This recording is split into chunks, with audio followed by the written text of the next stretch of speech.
nyo guys, sana yung lahat ng mga pulis ngayon napapasok, guwapo, bata, mga ganun ng itsura, wag naman sana yung mga matatanda na, naku po. Nakakaumay pag matatanda ang pulis. Iba talaga pag ang pulis guwapo. Ay, Diyos ko, mag-i-enjoy tayo pag ang mga pulis natin puro kagwapuhan, mga bagets, na yun, ako, kagaya nung na Smart PNP, yan o, yung mga naka-assign sa Smart. Sa bagay, meron dyan mga pulis na sa Smart na matatanda na. Ilang buwan na lang din naman magre-resign, magre-retiro na rin ang mga yan.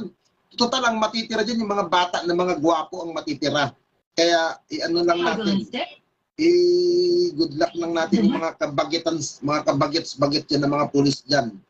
Di, dyan sa Smart, maraming gwapo, promise. Maraming gwapo dyan sa Smart PNP dyan sa Maynila. Opo, ang daming gwapo dun. Siyempre, alam mo,